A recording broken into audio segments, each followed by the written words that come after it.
What's going on, everyone? Jeremy here from the Quartering, and an interesting ruling by Supreme Court Justice Clarence Thomas today that is soundly in defense, or at least calling out big tech's level of power, the fact that it has too much power. Now, the issue of how to fix this or rein it in or break up that power, these are complicated answers to a complicated question. But what's not complicated is the sickening number of weirdos that seem to be shilling for big corporations. You know, one particular side of the political aisle absolutely loves big tech. And I do believe that while they try to hide behind their deep knowledge of the Constitution or other issues, what they really like is that big tech picks a side, and it's the side they don't like. They like that their political adversaries are constantly censored, pushed off platforms, banned, shadow banned, hidden. They agree with it because they like it, because it benefits them. When I was young, this particular side of the political aisle would never have sided with corporations. Somehow, in 2021, the Overton window has shifted so much that apparently one side of the political aisle now loves corporations and loves everything they can do, regardless of, long gone are the conversations about sweatshops and imports and treatment of labor. Now they just defend their censorship. This morning, in a ruling, Supreme Court Justice Clarence Thomas finds that social media companies do not have First Amendment rights to ban protected speech, and that Section 230 is technically unconstitutional. Now, I'm not a lawyer. I'll leave that to Nick Rekieta to go through his actual ruling here, but there's some interesting tidbits that I thought I would share.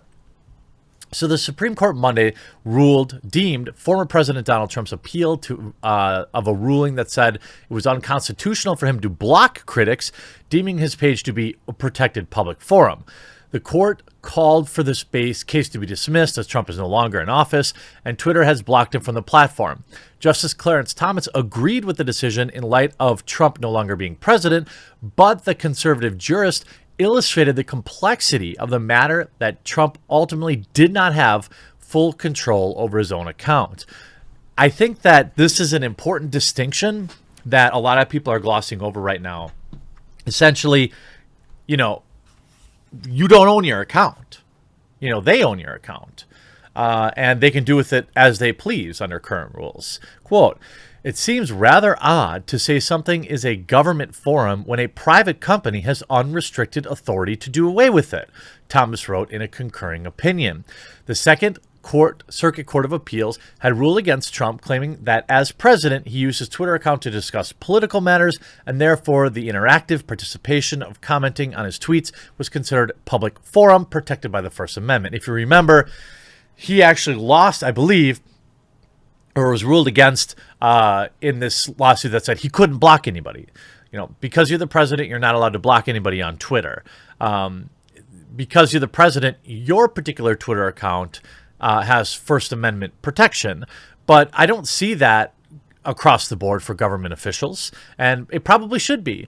If you're a government agency, you don't get to block people as long as they're not breaking terms of service. Blocking those who criticized him, therefore, was unconstitutional viewpoint discrimination that they had ruled. Thomas noted that Trump had the power to block users. Twitter was then able to block all users from interacting with his messages by banning his account altogether. Quote, "Because unbridled control of the account resided in the hands of the private party, First Amendment doctrine may not have applied to respondents' complaint of stifled speech," Thomas pointed out, essentially saying that their problem wasn't with Trump.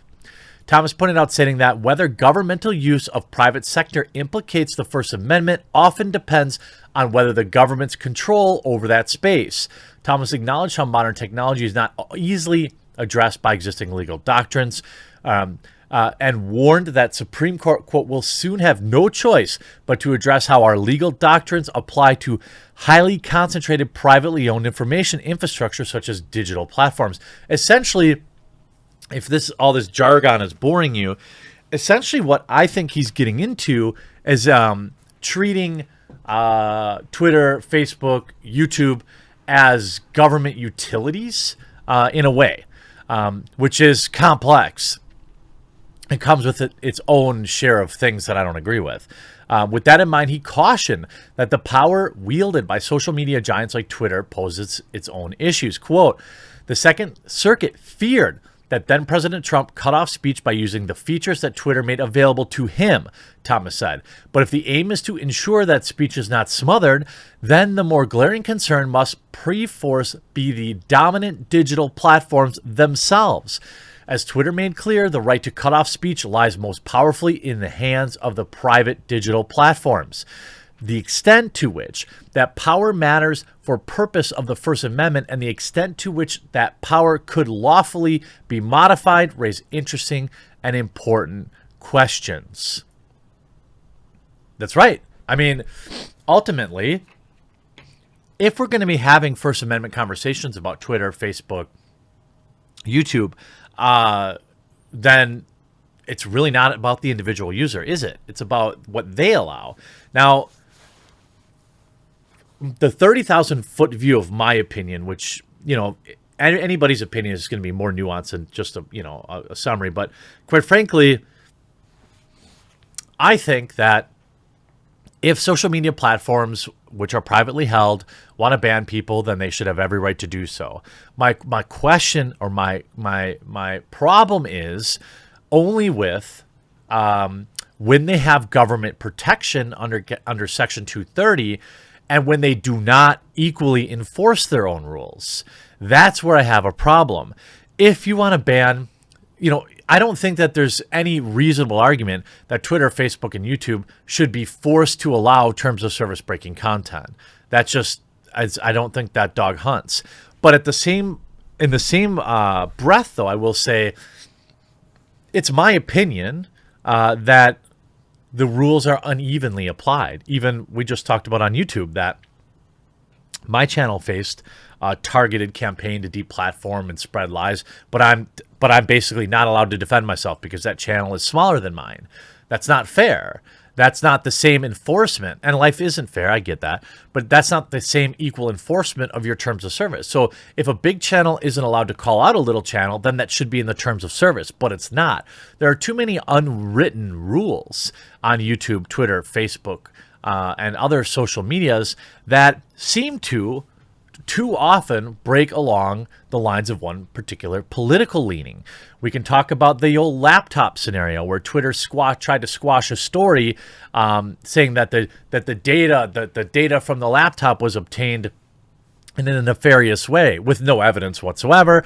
Only months later, coming out and saying, well, that was a mistake, but we don't really know who made that mistake. You could say Politico saying, as the Supreme Court issued an order today declaring moot a lawsuit over Trump's blocking of some Twitter users from commenting on his feed, Justice Clarence Thomas weighed in with a 12-page lament about the power of social media firms like Twitter. Now, a lot of people, by the way, on one particular side of the political aisle, they don't like Clarence. They don't like his wife. They're conservatives. There are some questionable things being said about his wife. And what it really is people who agree with the suppression of certain speech will defend that to any extent, and it's pathetic. You can see here a decision by social media giants we already know. You could say today, digital platforms provide avenues for historically unprecedented amounts of speech, including speech by government actors. Also unprecedented, however, is control of so much speech in the hands of a few private parties, Thomas wrote. I don't think anyone watching this video would disagree. By the way, if you haven't yet, YouTube did a big subscriber purge over the weekend. Please make sure you're still subscribed by clicking that red subscribe button down in the lower corner of the video. And if you can, make sure you leave a like and a comment. It helps new people find the channel. He continues, we will soon have no choice but to address how our legal doctrines apply to highly concentrated, privately owned information infrastructure such as digital platforms. I don't think anyone could disagree with this. Thomas singled out the owners of Google and Facebook by name, arguing that the firms are currently unaccountable personal fiefdoms with massive power. Quote, although both companies are public, one person controls Facebook, Mark Zuckerberg, and just two control Google, Larry Page and Sergey Brin, Thomas wrote. Thomas's opinion amounts to an invitation to Congress to declare Twitter, Facebook, and similar companies as, quote, common carriers, essentially requiring them to host all customers regardless of their views. At the moment, the companies have sweeping authority to take down any post and to suspend or terminate any account. Now, I don't think that it's a good idea to head down that road and force private companies to just host anything. I think, of course, it needs to be more nuanced than that. That terms of service must be evenly applied. And if you don't want to apply your terms of service evenly, okay, if you want to say I'm a private business and I want to do whatever it is I feel like doing, I support that. But then you shouldn't have Section 230 protection. Fair, right? If you want to forego Section 230 protection, which is for awarded to platforms, not publishers. Once you start selectively editing or selectively banning people, you're no longer a platform. You are, in fact, a publisher by omission, essentially, by what you delete. It's like you're an unpublisher, and you're making that decision to do so, and that shouldn't be protected by our government and our tax dollars. It's going to be interesting. I'm sure that this could potentially change a lot of things. You see Chief Justice Thomas signals he's ready to nuke Twitter. I don't think that's necessarily what he's saying. Justice Thomas on the dangers of big tech concentration for free speech. Very, very good to see our government understanding this. But also, I worry because all of them are like 100. Like, do they really understand the way all of this stuff works? You could see, much like the communications utility, this concentration gives some digital platforms enormous control over speech. When a user does not already know exactly where to find something on the internet, and users rarely do, Google is the gatekeeper between that user and the speech of others 90% of the time. It can suppress content by de-indexing or downlisting a search result, or by steering users away from certain content by manually altering auto-completed results. It's all true. How Google interfaces with its search algorithms and changes your results, Wall Street Journal, November 15th. Facebook and Twitter can greatly narrow a person's information flow through similar means. And as a distributor of the clear majority of ebooks, about half of all physical books, Amazon can impose cataclysmic consequences on authors by, among other things, blocking a listing. Good stuff. Proud of you, Clarence Thomas. Hopefully others will come around. I hope you enjoyed this video. We'll talk to you again real soon.